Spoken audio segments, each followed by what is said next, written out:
నిమిత్తం దేశంలో ఉన్నటువంటి ముఖ్యమైనటువంటి పీఠాధిపతులందరూ కూడా గోదావరి పరిరక్షణ నిమిత్తం గోదావరి తీర ప్రాంతాల్లో వాళ్ళు సందర్శిస్తున్నటువంటి సందర్భంలో వాళ్ళు ఈ యొక్క ముల్కాలలోని గోదావరి నదికి రావడం జరిగింది. గోదావరి నదికి వచ్చిన తర్వాత ఇక్కడ గోదావరి నదిలో స్నానాలు చేస్తున్నటువంటి సందర్భంలో ముఖ్యంగా వాళ్ళు ఈ ప్రాంతానికి వచ్చిన సందర్భంలో ఇక్కడ ఒక పీఠాధిపతికి గోదావరిలో స్నానం చేస్తున్నటువంటి సమయంలో అతనికి ఒక వైబ్రేషన్ రావడం జరిగింది. ఈ ప్రాంతంలో ఒక అమ్మవారు ఇక్కడ కొలువై ఉన్నారని చెప్పడం జరిగింది. ఇక్కడ ఎవరు అమ్మవారు లేదని చెప్పి స్థానికులు చెప్పినప్పటికీ కూడా ఈ ప్రాంతంలో ఒక దుర్గామాత విగ్రహం కనిపిస్తుంది, ఈ ప్రాంతంలో ఒక అమ్మవారు ఉన్నారు అని చెప్పేసి తాను ఇక్కడ ఉన్నటువంటి స్థానికులకు తెలియజేసినట్టుగా స్థానికులు చెప్తా ఉన్నారు. అతడు అక్కడ స్నానం చేసిన తర్వాత ఇక్కడ దుర్గామాత తనకు కళ్ళలో కనిపిస్తుంది అని చెప్పేసి అతడు ఆ పూనకంలో ఉండడంలో భాగంగా ధ్యానంలో చేస్తూ ఈ ప్రాంతానికి వచ్చి ఇదే మనం విజువల్స్ లో చూస్తున్నటువంటి ఈ ప్రాంతంలోనే ఇక్కడ అమ్మవారు ఉన్నారని చెప్పేసి అతడు చెప్పినట్టుగా ఇక్కడ స్థానికులు చెప్తా ఉన్నారు. ఆ తర్వాత స్థానికులందరూ కూడా మరి ఇక్కడ అమ్మవారు విగ్రహం ఉందని చెప్పేసి ఆ పీఠాధిపతులు చెప్పిన తర్వాత గ్రామంలోని స్థానికులందరూ కూడా వాళ్ళందరూ కూడా ఇక్కడికి వచ్చేసి మరి వాళ్ళకు నిర్ణయానికి వచ్చేసి ఈ ప్రాంతంలో తవ్వితే దుర్గామాత వెళ్తుంది అనేటువంటి నెపంతో ఈ రోజు ఈ ప్రాంతంలో వాళ్ళైతే తవ్వడం జరిగింది. తవ్విన తర్వాత ఇక్కడ మన విజువల్స్ లో చూస్తున్నటువంటి ఈ దుర్గామాత విగ్రహం అయితే వెలికి తీసినట్టుగా వీళ్ళు స్థానికులు చెప్తా ఉన్నారు. మనతో పాటు కొంతమంది ఇక్కడ స్థానికులు ఉన్నారు. ఇక్కడ పీఠాధిపతులు ఉన్నటువంటి పీఠాధిపతులు వీళ్ళకి ఏం చెప్పారు అనే విషయాన్ని అడిగి తెలుసుకునే ప్రయత్నం చేద్దాం. చెప్పండి అసలు ఆ రోజు ఏం జరిగింది, అసలు ఈ దుర్గామాత విగ్రహం ఇక్కడ ఉందని చెప్పేసి అతను ఏ విధంగా చెప్పడం జరిగింది? ఈ నెల 10వ తారీఖు రోజు ఉదయం 600 మంది పీఠాధిపతులు, సన్యాసులు, యోగులు, అఘోరాలు వీళ్ళందరూ కూడా గోదావరి పరిక్రమలో భాగంగా మా ముల్కల్ల గోదావరి నదీ తీరానికి విచ్చేసి స్నానమాచరించి హారతి కార్యక్రమాన్ని మేము ఏర్పాటు చేయడం జరిగింది మా పీఠం తరపు నుంచి. ఆ సందర్భంలో వచ్చినటువంటి కొందరు మహానుభావులు ఏం చేశారంటే స్నానమాచరించి హారతి ఇచ్చిన తర్వాత ఇది ఒక మహాపుణ్యక్షేత్రంగా పేరుగాంచనున్నది, ఇక్కడ ఒక అతీతమైనటువంటి శక్తి నాకు మరి స్నానమాచరించి హారతి ఇచ్చేటువంటి సమయంలో కనబడ్డది ధ్యానంలో అని చెప్పేసి ఆ స్వామివారు చెప్పడం జరిగింది. దాదాపుగా ఏంటంటే సరే ఎవరో ఏదో చెప్తుంటారనే భావనతోనే ఉండిపోయాం. కానీ మళ్ళీ ప్రశ్న అడిగాం, స్వామి మీరు చెప్పేది ఎంతవరకు వాస్తవం అది, ఎందుకంటే జనాలు కూడా నమ్మాలి కదా అని చెప్పేసి అడగగానే ఆయన ఏం చేశారు, నేను ఆ స్థలాన్ని కూడా మీకు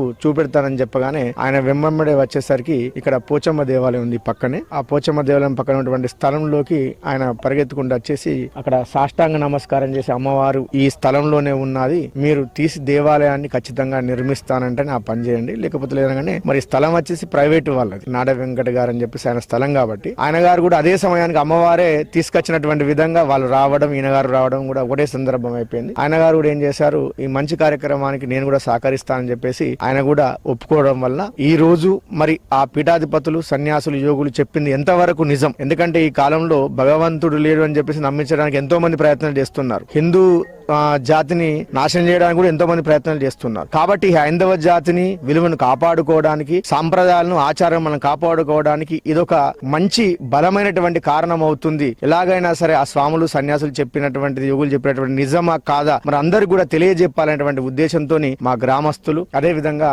మా విజయదుర్గ సేవా సమితి కమిటీ సభ్యులు గాని, మా మహిళా మనులు గాని, ఇతర ప్రాంతాల నుంచి వచ్చినటువంటి వాళ్ళందరి సమక్షంలో ఈ రోజు ఉదయం 11 గంటలకు ఈ స్థలాన్ని మేము తవ్వడం మొదలు పెట్టాము. వాళ్ళు చెప్పింది ఎక్కడైతే ఏ స్థలాన్ని అయితే చూపెట్టి ఏ ప్రదేశాన్ని అయితే వాళ్ళు చెప్పారో ఆ స్థలం లోపలనే దాదాపు ఒక 4 ఫీట్ల లోపల అమ్మవారి విగ్రహం బయటపడడం అనేటువంటిది జరిగింది. కాబట్టి ఈ సందర్భంగా మా ప్రాంతంలో ఉన్నటువంటి మేమందరం కూడా చాలా సంతోషపడ్డాం. ఎందుకంటే ఇలాంటి విగ్రహం దొరకడం, అది అమ్మవారు కావడం, వాళ్ళు చెప్పింది అక్కడ సత్యం అనేటువంటిది తేలడం అనేటువంటిది మాకు చాలా ఆనందకరంగా ఉంది. చివరికి ఒక మాట చెప్తూ వాళ్ళు వెళ్తూ ఒక మాట చెప్పారు, ఏంటంటే విజయవాడలో ఉన్నటువంటి కనకదుర్గాదేవి ఏ విధంగానైతే భక్తులను కరుణిస్తూ అంత పుణ్యక్షేత్రంగా పేరు పొందాదో ఈ ప్రాంతం కూడా ఇది ఉత్తరవాహిని ప్రాంతం, ఇది గోదావరి ఉత్తరవాహిని. ఈ ప్రాంతంలో ఇక్కడ అమ్మవారు వెలుస్తుంది. అమ్మవారు కూడా అంతటి పేరు ప్రఖ్యాతలను సంపాదించుకుని ఒక మహాపుణ్యక్షేత్రంగా మారి వచ్చినటువంటి భక్తులందరూ కూడా కోరిన వారికి కొంగు బంగారమై ఆ తల్లి వరాలిస్తుందని చెప్పడం కూడా నిజంగా మా గ్రామమే కాకుండా యావత్ భారతదేశంలో ఉన్నటువంటి నా హిందూ బంధువులందరూ చేసుకున్నటువంటి పూర్వజన్మ సుకృతంగా భావిస్తూ ఉన్నాం. పీఠాధిపతులు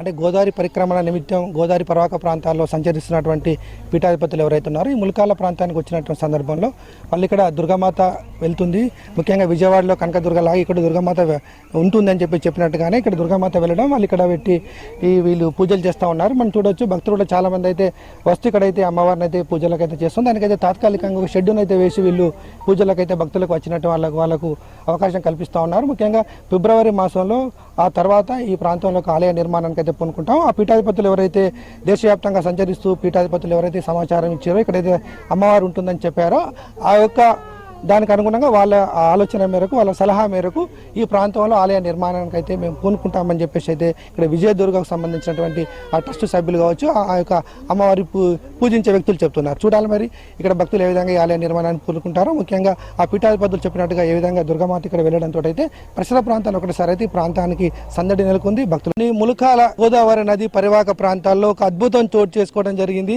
ముఖ్యంగా ములకాల గ్రామ శివార్లో ఉన్నటువంటి గోదావరి నది ఒడ్డున అమ్మవారి విగ్రహాన్ని ఇక్కడ భూమిలో నుంచి వెలికి తీసినటువంటి సంఘటన ములకాల గ్రామంలో చోటు చేసుకోవడం జరిగింది. మనం చూడొచ్చు విజువల్స్ లో అమ్మవారి విగ్రహం ఇక్కడ స్పష్టంగా కనిపిస్తున్నటువంటి విజువల్స్ లో మనం చూస్తా ఉన్నాం. ఈ అమ్మవారి విగ్రహాన్ని ములకాలలోని గోదావరి తీర ప్రాంతంలో ఈ ఇక్కడ భూమి నుండి వెలికి తీసినటువంటి సంఘటన ఈ రోజు ఇక్కడ చోటు చేసుకున్నటువంటి పరిస్థితి కనిపించింది. గత వారం రోజుల క్రితం గోదావరి పరిక్రమణ నిమిత్తం దేశంలో ఉన్నటువంటి ముఖ్యమైనటువంటి పీఠాధిపతులందరూ కూడా గోదావరి పరిరక్షణ నిమిత్తం గోదావరి తీర ప్రాంతాల్లో వాళ్ళు సందర్శిస్తున్నటువంటి సందర్భంలో వాళ్ళు ఈ యొక్క ములకాలలోని గోదావరి నదికి రావడం జరిగింది. గోదావరి నదికి వచ్చిన తర్వాత ఇక్కడ గోదావరి నదిలో స్నానాలు చేస్తున్నటువంటి సందర్భంలో, ముఖ్యంగా వాళ్ళు ఈ ప్రాంతానికి వచ్చిన సందర్భంలో ఇక్కడ ఒక పీఠాధిపతికి గోదావరిలో స్నానం చేస్తున్నటువంటి సమయంలో అతనికి ఒక వైబ్రేషన్ రావడం జరిగింది. ఈ ప్రాంతంలో ఒక అమ్మవారు ఇక్కడ కొలువై ఉన్నారని చెప్పడం జరిగింది. ఇక్కడ ఎవరు అమ్మవారు లేదని చెప్పి స్థానికులు చెప్పినప్పటికీ కూడా ఈ ప్రాంతంలో ఒక దుర్గామాత విగ్రహం నాకు కనిపిస్తుంది, ఈ ప్రాంతంలో ఒక అమ్మవారు ఉన్నారు అని చెప్పేసి తాను ఇక్కడ ఉన్నటువంటి స్థానికులకు తెలియజేసినట్టుగా స్థానికులు చెప్తా ఉన్నారు. అతడు అక్కడ స్నానం చేసిన తర్వాత ఇక్కడ దుర్గామాత తనకు కళ్ళలో కనిపిస్తుంది అని చెప్పేసి అతడు ఆ పూనకంలో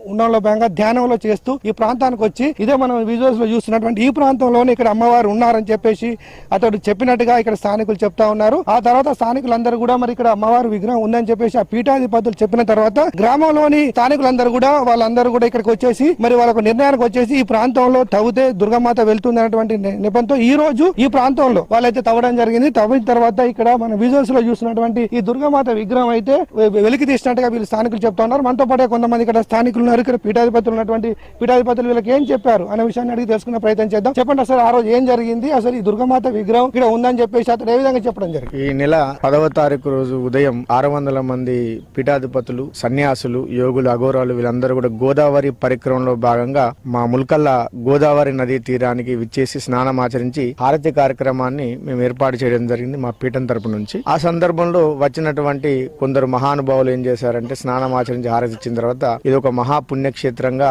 పేరుగాంచనున్నది, ఇక్కడ ఒక అతీతమైనటువంటి శక్తి నాకు మరి స్నానం ఆచరించి హారతి ఇచ్చేటువంటి సమయంలో కనబడ్డది ధ్యానంలో అని చెప్పేసి ఆ స్వామివారు చెప్పడం జరిగింది. దాదాపుగా ఏంటంటే సరే ఎవరో ఏదో చెప్తుంటారనే భావనతోనే ఉండిపోయాం. కానీ మళ్ళీ ప్రశ్న అడిగాం, స్వామి మీరు చెప్పేది ఎంతవరకు వాస్తవం అది, ఎందుకంటే జనాలు కూడా నమ్మాలి కదా అని చెప్పేసి అడగగానే ఆయన ఏం చేశారు, నేను ఆ స్థలాన్ని కూడా మీకు చూపెడతానని చెప్పగానే ఆయన వెంబడే వచ్చేసరికి ఇక్కడ పోచమ్మ దేవాలయం ఉంది పక్కనే, ఆ పోచమ్మ దేవాలయం పక్కన ఉన్నటువంటి స్థలంలోకి ఆయన పరిగెత్తుకుంటూ వచ్చేసి అక్కడ సాష్టాంగ నమస్కారం చేసి అమ్మవారు ఈ స్థలంలోనే ఉన్నది, మీరు తీసి దేవాలయాన్ని ఖచ్చితంగా నిర్మిస్తానంటే ఆ పని చేయండి, లేకపోతే లేదనగానే మరి స్థలం వచ్చేసి ప్రైవేట్ వాళ్ళది, నాడ వెంకట గారు అని చెప్పేసి ఆయన స్థలం కాబట్టి ఆయన గారు కూడా అదే సమయానికి అమ్మవారే తీసుకొచ్చినటువంటి విధంగా వాళ్ళు రావడం, ఈయన గారు రావడం కూడా ఒకటే సందర్భం అయిపోయింది. ఆయన గారు కూడా ఏం చేశారు, ఈ మంచి కార్యక్రమానికి నేను కూడా సహకరిస్తానని చెప్పేసి ఆయన కూడా ఒప్పుకోవడం వల్ల ఈ రోజు మరి ఆ పీఠాధిపతులు, సన్యాసులు, యోగులు చెప్పింది ఎంతవరకు నిజం, ఎందుకంటే ఈ కాలంలో భగవంతుడు లేడు అని చెప్పేసి నమ్మించడానికి ఎంతో మంది ప్రయత్నాలు చేస్తున్నారు, హిందూ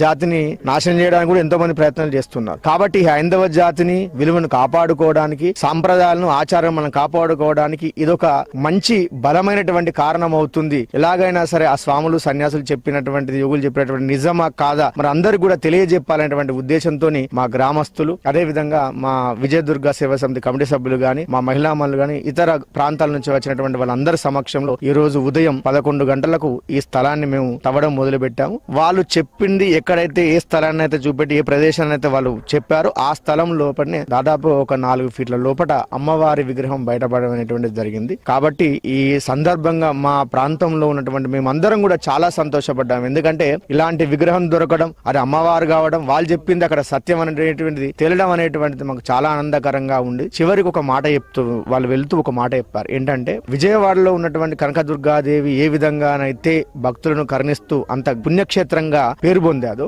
ఈ ప్రాంతం కూడా ఇది ఉత్తరవాహిని ప్రాంతం, ఇది గోదావరి ఉత్తరవాహిని. ఈ ప్రాంతంలో ఇక్కడ అమ్మవారు వెలుస్తుంది. అమ్మవారు కూడా అంతటి పేరు ప్రఖ్యాతలను సంపాదించుకుని ఒక మహాపుణ్యక్షేత్రంగా మారి వచ్చినటువంటి